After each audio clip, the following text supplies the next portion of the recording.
O meu nome é Peterson, eu sou professor da Unemat, aqui o campus de Cáceres, e aí o projeto aqui é parceria da Unemat com a Empaer, né?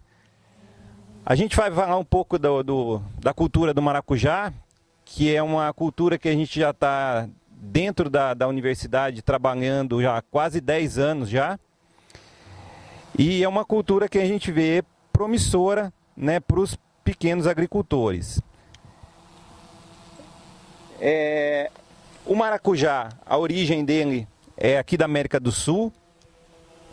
A gente tem duas espécies que são as mais comercializadas, que é o maracujá que a gente chama de maracujá azedo, que é o Passiflora edulis, e o maracujá doce, que é o segundo mais cultivado, que não tem tanta ainda expressão econômica, mas também é muito promissor. No Brasil, 80% da produção de maracujá é voltado para a indústria. Então, pouca fruta é cultivado para consumo em mesa. Então, a maioria da produção abastece a indústria, tanto grandes como pequenas, né? Tem pequenos agricultores que formam cooperativas para a produção de polpa de maracujá. Essa espécie em específica é o que a Unemat vai lançar. Provavelmente a gente coloca ela no mercado ano que vem. A gente já está em processo de lançar uma cultivar desenvolvida aqui no estado do Mato Grosso. O nome, por enquanto, a gente colocou Unemat Terra do Sol. A gente não sabe ainda se esse nome vai ficar ou se a gente vai alterar. A cultivar tem um Brix de 12%, de grau Brix.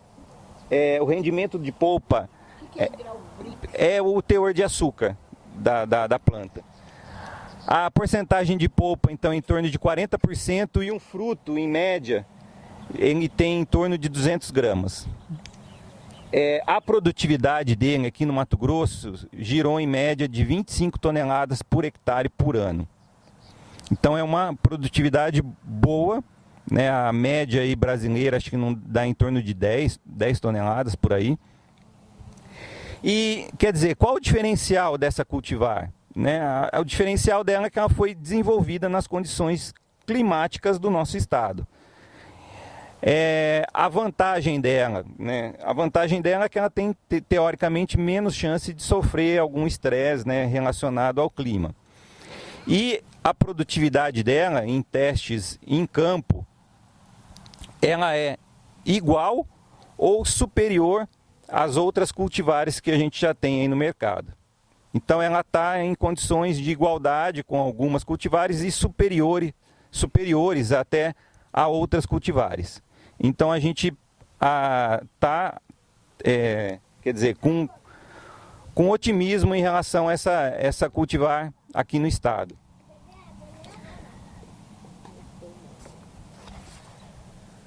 O sistema de condução que a gente utilizou aqui foi de espaldeira, né, com um fio de arame. Essa espaldeira, no caso aqui, ela está em torno de 1,80 m. O ideal é que ela esteja até 2 metros de altura. O espaçamento entre morões é de 6 metros. E o espaçamento entre plantas é em torno de 3 metros. Isso dá uma população de 1.111 plantas por hectare. O espaçamento entre linhas, a gente pode variar de 2,5 a 3. Isso daí depende muito das condições de manejo que a gente for dar. Então, se você quiser fazer um manejo mecanizado, para passar trator, você pode deixar um espaçamento de 3 metros, que daí você tem um trânsito aí mais tranquilo. Mas se o manejo, né, for todo manual, você pode diminuir esse espaçamento entre morões, deixar 2,5 metros por aí. Aí você ganha um pouco mais de área, né?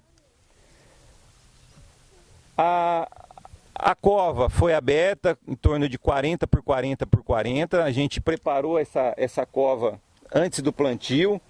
Então a gente colocou 300 gramas de calcário dolomítico, 150 gramas de MAP e 10 litros de composto orgânico, quer dizer, esterco. Então a gente abriu essa cova, fez essa aplicação de adubo, fechou essa cova, deixou descansar por 30 dias, para depois realizar o plantio. No caso dessa espécie, a semeadura foi feita no dia 15/2 desse ano. O plantio foi feito no dia 9/5.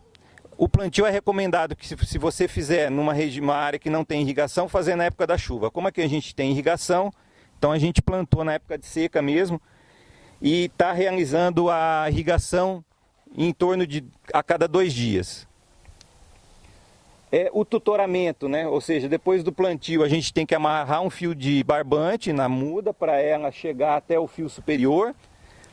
Chegando no fio superior, quando ela passar 10 centímetros do fio, a gente faz uma poda para quebrar a dominância apical da planta, para estimular as brotações laterais.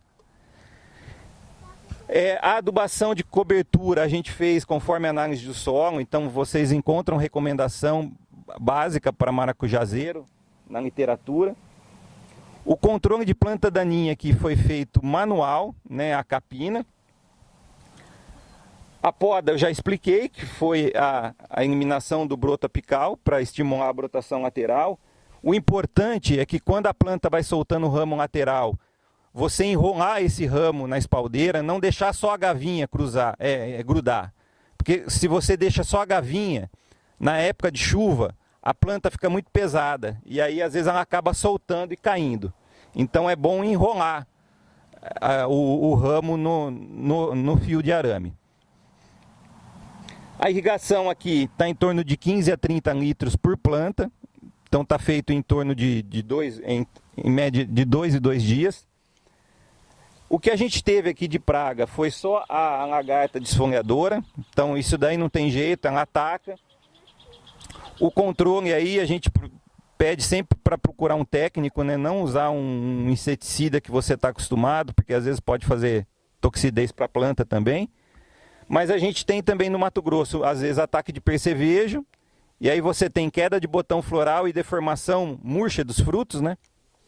E as abelhas também, que elas são ladroas, elas roubam o pólen, né? Então na hora da gente fazer polinização, as flores às vezes têm pouco pólen e aí dificulta o pegamento dos frutos. E quanto à doença, gente, a principal doença é a fusariose. E aí vocês vão perguntar, né? Essa cultivar tem resistência à fusariose? Desculpa, não tem ainda. Mas nós já estamos trabalhando com ela, fazendo cruzamentos com espécies nativas que a gente já identificou que tem resistência à fusariose, para encaminhar futuramente para o lançamento de uma cultivar aqui no Mato Grosso resistente à fusariose. Então essa cultivar ainda não é resistente. Então é a principal doença que vem atrapalhando muito quem quer produzir maracujá no estado. A gente vê que é uma doença que ela é bem agressiva e acaba destruindo a produção. Então a gente ainda tem dificuldade com isso.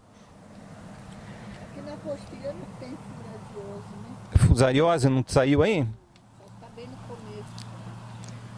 O controle ainda. A gente não tem um controle, não tem um produto que controle ela. O que a gente recomenda é, se identificou a planta com sintoma, tira ela o mais rápido da área. Então, se possível... A fusariose significa o quê? É um fungo. Não, é um fungo que ele ataca os vasos da planta, né? Então ela acaba matando o sistema radicular e quando a gente vê, a planta já tá condenada. Então é no tronco, lá embaixo. Lá embaixo, é bem baixo. Mas você vai identificar muito sintoma nas folhas, né? Começa a murchar, amarelar, mas aí não tem muito o que fazer não. É retirar a planta da área o mais rápido possível. Depois a gente tem a antracnose, que é uma doença aí menos agressiva, mas pode aparecer. A verrugose, que você vê o dano principalmente no fruto, às vezes ela não impede a comercialização, mas o fruto fica feio. E aí quando você leva ele para o comércio, o pessoal costuma a não gostar muito da aparência do fruto. E as bacterioses, né, que ocorre principalmente em região na época mais de chuva, né, e quente. Então aí o ideal é você ter um solo bem drenado, Se você tiver a ocorrência de bacteriose no período de seco, suspende a irrigação um pouco, talvez o solo está encharcado. E sempre, gente, tanto para a praga quanto para a doença, a gente costuma ficar meio reticente em recomendar alguma coisa para vocês. A gente pede sempre que procure um técnico, né? Acho que o pessoal da região aí sempre tem um escritório da Empaer. Então procure um técnico que vai indicar para vocês o controle melhor possível aí para a cultura do maracujá.